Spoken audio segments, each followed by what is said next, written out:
Good morning students, welcome to IDM International Public School. Take out your Hindi literature books and copy.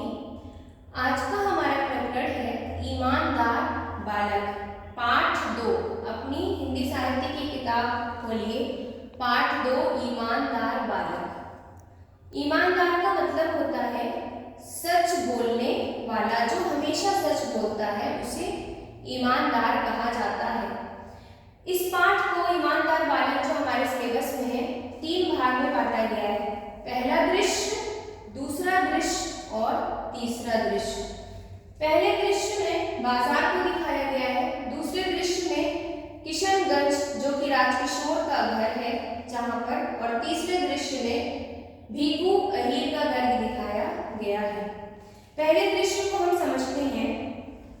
बसंत नाम का जो बच्चा है उसके माता पिता की किसी दंगे में मृत्यु हो जाती है, जिसकी वजह से परिस्थितियां विपरीत होने के कारण माता पिता ही आपका सबसे बड़ा सहारा होते हैं। तो बसंत की जब माता पिता की मृत्यु हो जाती है तो बसंत फटे पुराने कपड़े पहन के बाजार में छलनी, बटन, दिया सलाई लेकर बेचने का काम करता है। कहाँ पर? बाजार में। अचानक उसे राजकिशोर दिखाई देते हैं जो कि मजदूरों के नेता हैं। वो राजकिशोर के पीछे पीछे भागने लगता है कि मेरे छलनी, मेरे दिया सलाई ले लो। राजकिशोर जी मना कर देते हैं कि मुझे कुछ नहीं चाहिए, जिससे बसंत क्या होता है, रुआंसा हो जाता है, रोने लगता है कि सुबह से मेरा कुछ भी सामान नहीं बिका है। तो राजकिशोर को उस पर तरस आता है, रहम आता है। राजकिशोर जी उसे पैसा देने लगते हैं। इस पर बसंत जो कि गरीब है, परिस्थितियां उसके विपरीत है, माता पिता की मृत्यु हो चुकी है, लेकिन ईमानदारी इतनी थी कि बसंत पैसे लेने से मना कर देता है। बसंत कहता है राजकिशोर से कि नहीं, ये तो भीख हुई, मुझे भीख नहीं चाहिए। राजकिशोर जी कहते हैं ठीक है, तुम मेरे घर आना किशनगंज में, वहां पर तुम्हारा सामान ले लूंगा, क्योंकि मेरे पास छुट्टे नहीं है, नोट है। इस पर बसंत कहता है कि दीजिए मुझे नोट, मैं बाजार से 1 मिनट में पलक झपकते ही छुट्टे करवा के वापस आपके पैसे कर दूंगा, जो छलनी कहूंगा वो मैं ले लूंगा। बसंत नोट लेके बाजार जाता है छुट्टे करवाने के लिए।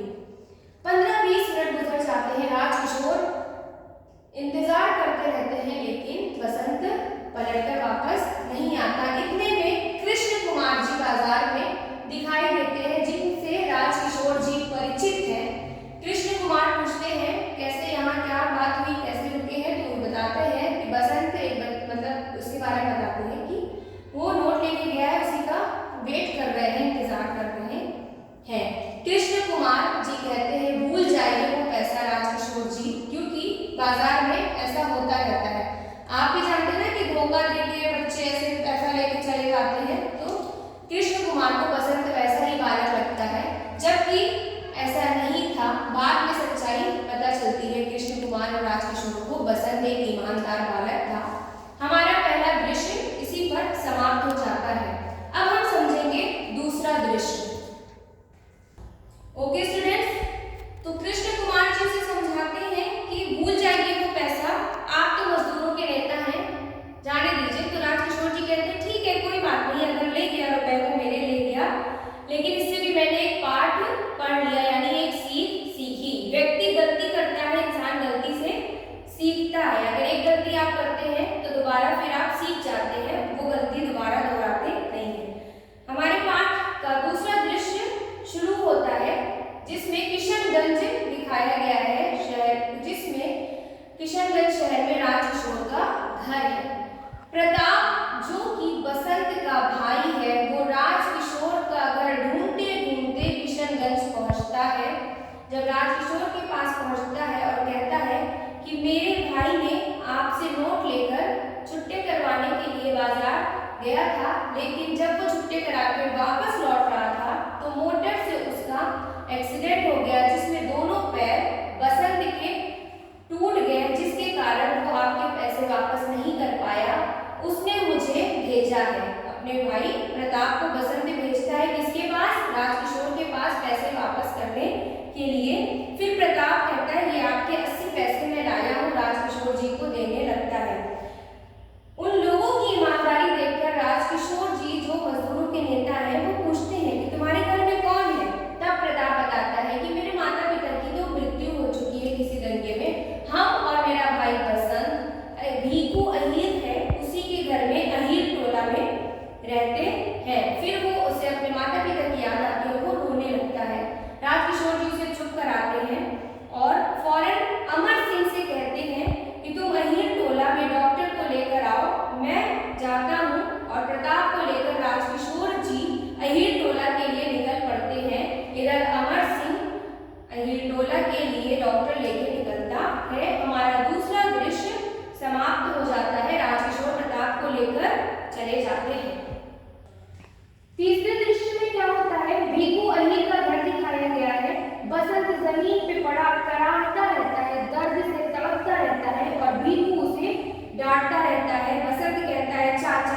राजकिशोर जी कहते हैं कि मैं एम्बुलेंस के लिए फोन करता हूँ, जब तक मैं नहीं आता आप यहीं रहिए डॉक्टर से, और इसे बचाना ही होगा। डॉक्टर से कहते हैं राजकिशोर, क्योंकि ये गरीब है।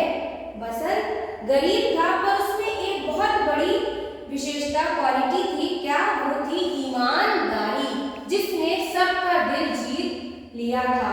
राजकिशोर जाते हैं, डॉक्टर सुई लगाता है, प्रताप भाई का सिर थामता है और पर्दा गिर जाता है। हमारा पाठ यहीं पर समाप्त हो जाता है। तो स्टूडेंट्स, आपको इस पाठ से क्या शिक्षा मिलती है कि आपने हमेशा से सुन रखा है कि ईमानदारी सबसे अच्छी नीति है। वास्तव में हर बच्चा अपने माता पिता से ये शिक्षा सीखता है। हर माता पिता अपने बच्चे को शिक्षा देते हैं ईमानदारी की। यह सुंदर शिक्षा अनादिकाल से सिखाई जाती रही है, लेकिन इसका अभ्यास अब निश्चित रूप से कम हो गया है। आजकल लोग बहुत आसानी से झूठ का सहारा लेते हैं। इसके अलावा इन दिनों भ्रष्टाचार भी बहुत बढ़ गया है। लोग बेईमानी करके दूसरों को धोखा देते हैं। इसलिए अब हमें ईमानदारी को पुनर्जीवित करने की तत्काल आवश्यकता है। हम सब में ये क्वालिटी, ये विशेषता ईमानदारी होनी चाहिए जो बसंत में है। ओके स्टूडेंट्स, आई होप आपको ये पाठ समझ में आ गया होगा। ओके स्टूडेंट्स, तो आज का आपका गृह कार्य है पाठ 2 ईमानदार बालक, जो मैंने आपको समझाया। उस पाठ 2 ईमानदार बालक का शब्दार्थ और प्रश्नोत्तर लिखकर याद करना है, क्योंकि आपकी वार्षिक परीक्षा